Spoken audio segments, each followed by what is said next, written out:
Kami dari kelompok 1 Pendidikan Pancasila kelas 48. Nama saya Sultan Abdullah dari Fakultas Ilmu Budaya Universitas Jember dengan NIM akhir 023.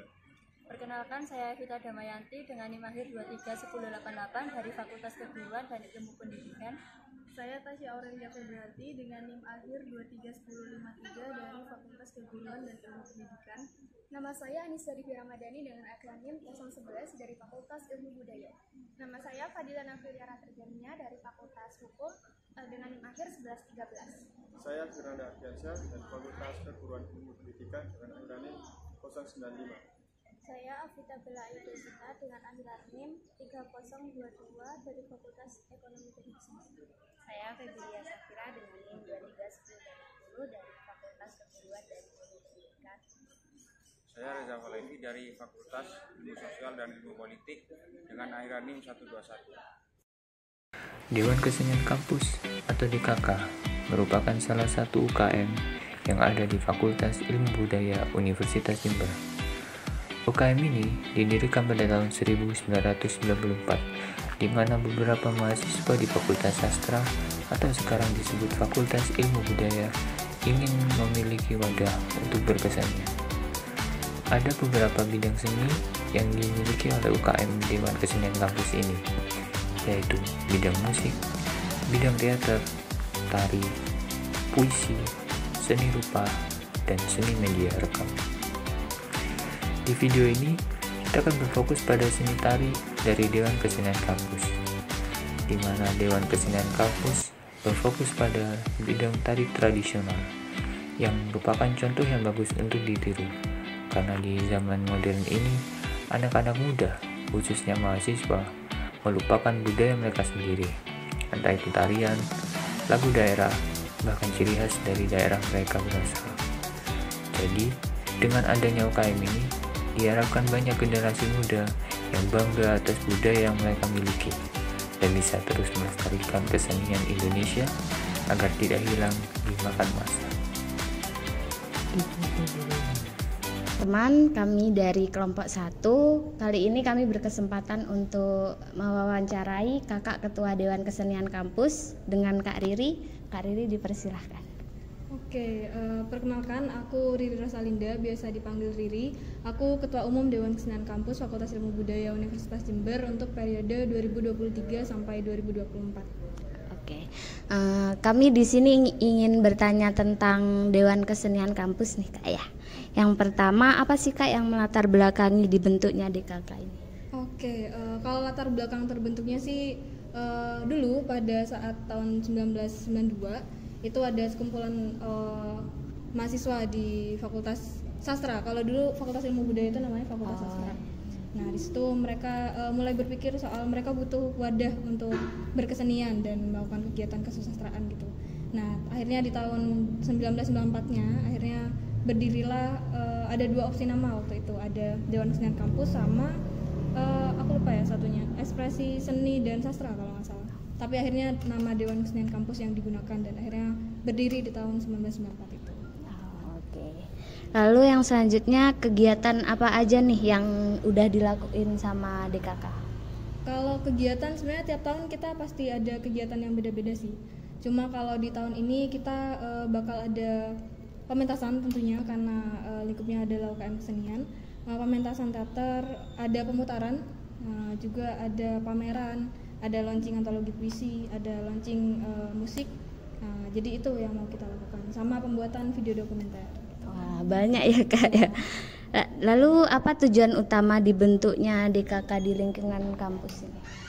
Kalau tujuan utamanya sih sebenarnya karena balik ke historis tadi soal teman-teman di Fakultas Sastra dulunya yang butuh wadah untuk berorganisasi, khususnya di lingkup kesenian gitu. Jadi Dewan Kesenian Kampus ini ada untuk mewadahi teman-teman di Fakultas Ilmu Budaya sekarang untuk melaksanakan giat-giat kesenian.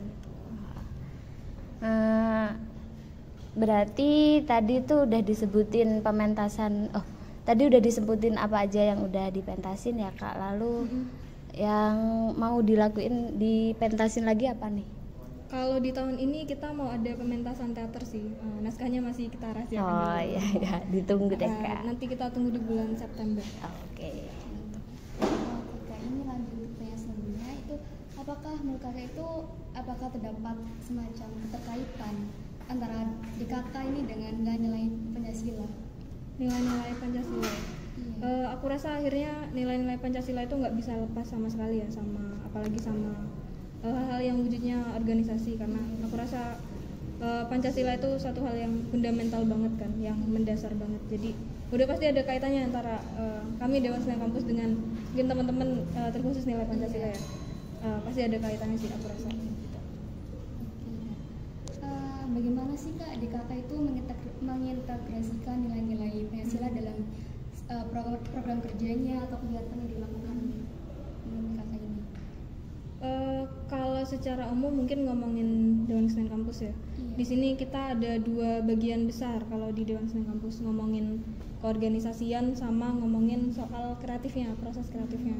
Jadi kalau di proses kreatif aku rasa banyak banget hal kan di dalam berproses kreatif itu kan sebenarnya teman-teman nggak bisa sendirian kan. Teman-teman tuh selalu butuh yang lainnya untuk melakukan proses kreatif. Nah dari situ aku rasa akhirnya muncul tuh penerapan nilai-nilai Pancasila, kayak sekecil kita harus menghargai pendapat teman kita di forum diskusi kreatif gitu kan. Kayak gitu. Kalau di organisasi itu pasti hal yang aku rasa semua organisasi pasti menerapkan itu sih, kayak asas-asas semua anggota organisasi punya hak yang sama misalnya. Itu kan bentuk-bentuk penerapan Pancasila kan sebenarnya. Itu sih kalau kaitannya penerapan di Dewan Senen Kampus sama di hal kreatif sama organisasi kaitannya sama Pancasila. Selanjutnya nih, kira-kira apa aja itu yang semacam proker-proker yang dilakukan DKK itu untuk memperkaya pemahaman mahasiswa khususnya anggota tentang Pancasila melalui seni dan budaya? Oke, kalau di Indonesia aku rasa banyak banget kan budaya-budaya yang belum diangkat khususnya di daerah Jawa Timur ini, karena berkaitan sama Pancasila, juga penerapannya sama gimana kita mencintai tempat kita tinggal, mencintai tanah air kita. Nah itu secara luas sih. Kalau secara penerapan kecilnya misalnya di program kerja di tahun ini teman-teman itu akan mengangkat mengenai beberapa cerita rakyat. Itu bentuk aku rasa akhirnya jadi bentuk kontribusinya kita sebagai UKM kesenian, gimana kita menunjukkan kecintaan kita sama tempat tinggal kita, sama tanah kelahiran kita, dan itu akhirnya secara lebih luas lagi akhirnya mencakup Pancasila yang itu adalah hal yang fundamental banget buat kita gitu. Gitu sih aku rasa. Yang terakhir nih Kak, harapan Kakak untuk UKM DKK untuk tahun-tahun selanjutnya dan pencapaiannya harus dilakukan gitu. Apa ya kalau harapan ya, aku rasa pasti hal-hal baik ya kalau kita ngomongin harapan. Aku rasa aku berharap Dewan Senen Kampus bisa jadi organisasi kesenian yang mampu mewadahi teman-teman untuk berorganisasi dan berproses kreatif dengan lebih baik lagi, punya pementasan yang lebih wah lagi, punya kontribusi yang lebih baik lagi untuk khususnya daerah sini sih, daerah Jember dan sekitarnya. Itu sih aku rasa. Sekian Kak, makasih banyak untuk meluangkan wawancara kami. Sekian dari kelompok 1. Wassalamualaikum warahmatullahi wabarakatuh. Waalaikumsalam. Kesenian bukan hanya mengandung keindahan visual atau suara saja, tetapi juga mengenai refleksi dari pemikiran, nilai, dan pengetahuan manusia. Kesenian dan filsafat selalu berjalan beriringan. Para filsuf seperti Plato dan Aristoteles telah lama merenungkan peran seni di dalam masyarakat. Plato melihat seni sebagai suatu tiruan dari alam, sementara Aristoteles menganggapnya bukan hanya sekedar tiruan, melainkan seni harus memiliki keunggulan falsafi, yaitu yang bersifat dan bernada universal. Seni menjadi cerminan dari realitas kita dan cara kita memahami dunia. Seni memungkinkan kita untuk mengeksplorasi pertanyaan-pertanyaan mendasar tentang hidup dan keberadaan. Kesenian berfungsi sebagai cermin etika kita. Seni memiliki kekuatan untuk menginspirasi perubahan sosial dan memperkuat kesadaran etis kita, mendorong kita untuk mempertimbangkan dampak dari tindakan yang akan kita lakukan terhadap orang lain dan lingkungan. Tujuan kesenian berbeda-beda, tergantung pada budaya dan konteksnya. Namun, secara umum, tujuan kesenian dapat membantu masyarakat mengembangkan kemampuan berkreasi, berpikir, berinteraksi, dan berkomunikasi yang lebih baik, serta meningkatkan kesadaran dan penghargaan terhadap budaya, tradisi, dan sejarah. Kesenian adalah sebuah jembatan antara filsafat, etika, dan ilmu pengetahuan. Melalui seni, kita menemukan cara untuk mengekspresikan diri, mempertanyakan dunia sekitar kita, dan mencari kebenaran lebih dalam. Kesenian juga memainkan peran penting dalam menyoroti nilai-nilai kemanusiaan yang adil dan beradab, sebagaimana yang tercermin dalam sila kedua Pancasila. Melalui seni, kita dapat melihat cerminan dari martabat manusia, perjuangan untuk manusia, dan upaya untuk memperlakukan semua individu dengan hormat. Kesenian bukan hanya sekedar untuk ekspresi, tetapi juga cermin dan penguat nilai-nilai falsafat Pancasila. Dengan mendalami kesenian, kita akan menemukan cara untuk memahami dan merasakan nilai-nilai luhur yang terkandung dalam Pancasila. Kembali lagi dengan kelompok 1 dari pendidikan Pancasila kelas 48. Kali ini saya bersama Mbak Abel sebagai narasumber. Untuk Mbak Abel, bagaimana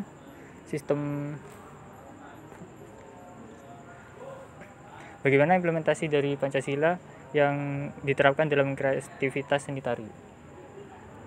Mungkin sejauh ini implementasi Pancasila di pengkaryaan tari yang kita jalani itu ya sesimpel kita latihan secara bergrup, kita mengutamakan loyalitas satu sama lain, dimana dengan loyalitas itu kita bisa nari, kita bisa proses dengan sama-sama, dengan kompak, gitu sih. Untuk pertanyaan kedua, apakah terdapat penggolongan seperti tari tradisional atau modern pada bidang tari di DKK?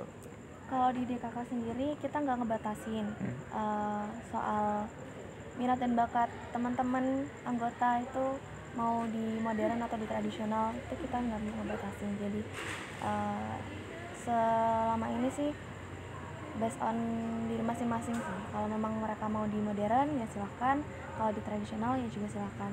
Kami dari DKK sendiri adalah tempat yang memadahi teman-teman untuk berproses kreatif di sini. Terus bagaimana caranya mempertahankan tari tradisional di era globalisasi? Cara mempertahankan tari tradisional yaitu dengan terus melestarikannya dan mengembangkannya sih.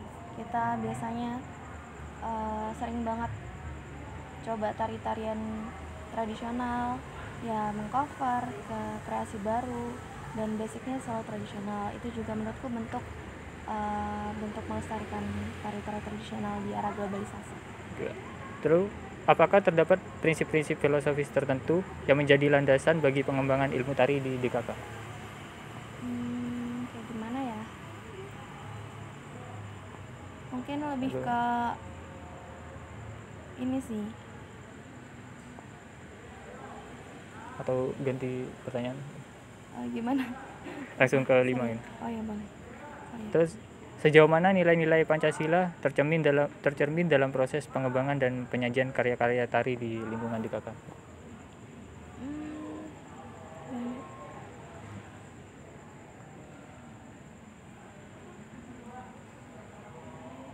Karena kalau dari DKK sendiri, kami kan organisasi yang organisasi kesenian yang jelas outputnya itu karya. Jadi teman-teman FYI aja, teman-teman kalau berkesenian itu prosesnya selalu bersama-sama. Kita nggak bisa sendiri-sendiri. Jadi kami selalu menjunjung tinggi kebersamaan di sini. Oke, pertanyaan terakhir, bagaimana menarik minat bakat pada remaja untuk tetap memilih tari tradisional? Mengingat pada saat ini banyak para remaja yang memilih tari modern. Sama sih kayak yang sebelumnya. Kita nggak bisa kan memaksakan teman-teman untuk di era globalisasi kayak gini. Teman-teman juga dengan mudah mengakses informasi dan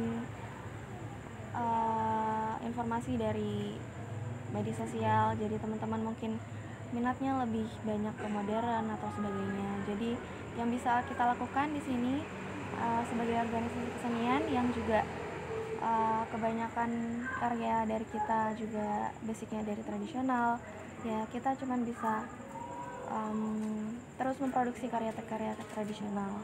Dengan itu kami bisa melestarikan itu, dan secara nggak langsung kami menarik teman-teman yang mungkin minatnya ke modern juga kembali lagi ke tradisional. Oke, baik Pak. Makasih buat waktunya Mbak Abel. Kembali lagi dengan kelompok 1. Sekarang kita akan mewawancarai salah satu anggota tari dari Dewan Kesenian Kampus. Sekarang kita sama Mbak Olive. Mbak Olive, sebelumnya makasih sudah meluangkan waktu buat kita wawancarai. Langsung aja ya Mbak. Untuk pertanyaan pertama, apa sih yang membuat Mbak Olive ini tertarik pada bidang tari? Kalau dari aku sendiri, pastinya dulu aku kan mulai nari sejak TK. Di situ lihat kalau orang nari itu kan pasti pakai kostum-kostum yang menarik, terus di make up gitu kan, jadinya tertarik gitu. Terus akhirnya di sekolah pasti kalau ada ekstrakurikuler ikut kayak gitu sih, karena kostum dan riasannya menarik. Yang bikin tertarik tari di situ. Oke, yang selanjutnya bagaimana sih Mbak Olive ini sebagai anggota tari memahami hubungan antara tari tradisional dengan nilai-nilai filosofis Pancasila? Kalau di tari sendiri ya pasti ada ini kan, kita pasti nyari tarian yang ada unsur-unsur kebudayaannya juga. Di situ nanti kita juga pastinya kan mengenalkan nilai-nilai Pancasilanya juga kan, dari kebersamaannya gitu. Terus pasti harus kompak gitu kan, jadinya kerjasama. Berarti dalam bidang tari ini banyak sekali ya penerapan nilai-nilai Pancasilanya. Iya. Selanjutnya, apakah tari yang Mbak Olive bawakan ini seringkali mencerminkan keberagaman budaya Indonesia, seperti kayak bagaimana DKK ini memengaruhi penonton gitu untuk membawakan tarian tersebut? Oke. Kalau tariannya pasti ya kita ambil dari keberagaman gitu di Indonesia, mulai dari adat istiadatnya atau mungkin dari keberagaman hayatinya atau apapun itu. Kalau kita untuk mempengaruhi penonton itu bukan hanya sekedar nari aja ya, jadi kita sebagai penari tuh harus bisa menyampaikan pesan-pesannya gitu loh, jangan asal nari ya. Kalau kita nari doang nanti yang nonton nggak dapet pesannya kan ya rugi juga. Jadi sebagai penari juga kita harus bisa menyampaikan pesan-pesannya biar ini nggak sia-sia nyampai kepada penonton ya. Berarti harus membangun feel ya. Betul, dan harus paham juga ini tentang apa kayak gitu. Oke, pertanyaan selanjutnya nih Mbak, gimana DKK itu khususnya bidang tari ya memastikan bahwa nilai-nilai Pancasila itu tetap relevan dan hidup dalam setiap kegiatan dan interaksi dalam DKK organisasi tersebut? Kalau di Dewan Kesenian Kampus sendiri pasti kita kalau ngomongin nilai-nilai Pancasila ya pastinya kita kalau misalkan mau ngambil keputusan itu pasti ada yang namanya musyawarah. Itu harus biar nggak crash gitu nanti sama yang lain. Terus kita juga pasti ini kan kalau latihan itu pasti bareng-bareng, jadi nggak sendiri-sendiri gitu loh, jadi bisa ini kebersamaannya kayak gitu. Oke, pertanyaan selanjutnya, gimana cara bidang tari atau DKK ini mengedukasi penonton atau masyarakat khususnya mahasiswa tentang pentingnya etika Pancasila melalui pertunjukan tari? Oke, kalau kayak gitu sendiri ya kita sebagai penari kan kita menyampaikan itu tadi, kalau bisa pesan-pesan apa yang mau kita sampaikan ke teman-teman yang audiensnya itu yang mudah dipahami. Jadi nanti kita misalkan ingin membawakan ini, nanti bisa dipahami, oh ternyata kita harus gotong royong, oh ini kita harus ambil kayak gini kayak gitu. lebih kayak gitu aja sih. Oke. Pertanyaan terakhir, gimana interpretasi atau implementasi dari pendidikan karakter dalam hubungan keorganisasian di DKK, khususnya di bidang tari itu gimana implementasinya? Dari Pancasila gitu tadi? Iya, pendidikan karakter. Kalau gitu biasanya sebelum mulai latihan pasti kita ada berdoa dulu bareng-bareng, terus habis itu kalau ada tarian itu kan satu kesatuan ya, jadi nggak satu bisa yang lain nggak bisa, kan nggak kayak gitu, jadi harus semuanya tuh harus bisa biar adil. Terus misalkan pembagian pola lantainya juga harus sama, adil, rata kayak gitu ya, itu tadi. Terus misalkan kalau ada acara-acara gitu kita juga pokoknya harus tetap kerjasama, jangan sampai ada yang crash. Terus jangan sampai ada yang ini deh salah paham atau gimana. Oke. Berarti sangat menjunjung tinggi nilai-nilai Pancasila dengan penerapan dalam bidang tari tersebut ya Mbak? Iya, tentu. Ya, sudah. Terima kasih sebelumnya buat Mbak Olive sudah ngeluangin waktunya. Semoga informasi yang kita dapat dari Mbak Olive bisa bermanfaat buat teman-teman semua. Terima kasih. Baik, kesimpulan dari wawancara kelompok kami yaitu Dewan Kesenian Kampus dibentuk sebagai wadah bagi mahasiswa Fakultas Ilmu Budaya untuk berorganisasi dan berkreasi dalam bidang seni. Berdiri sejak 1994, DKK bertujuan mewadahi kegiatan kesenian yang beragam seperti pementasan teater, pemutaran film, pameran seni, dan peluncuran antologi puisi dan musik. Kegiatan DKK mencerminkan nilai-nilai Pancasila terutama dalam hal gotong royong, penghargaan terhadap pendapat, dan keadilan sosial. Misalnya, proses kreatif dalam organisasi melibatkan kerjasama dan menghargai pendapat antar sesama anggota. Selain itu, DKK juga berusaha mengangkat budaya lokal yang merupakan bentuk cinta tanah air dan penerapan nilai-nilai Pancasila. Harapan untuk DKK ke depannya adalah menjadi organisasi yang lebih baik dalam memfasilitasi kreativitas mahasiswa, mengadakan pementasan yang lebih luas, serta memberikan kontribusi positif bagi daerah Jember dan sekitarnya. Sekian kesimpulan dari kelompok kami. Terima kasih.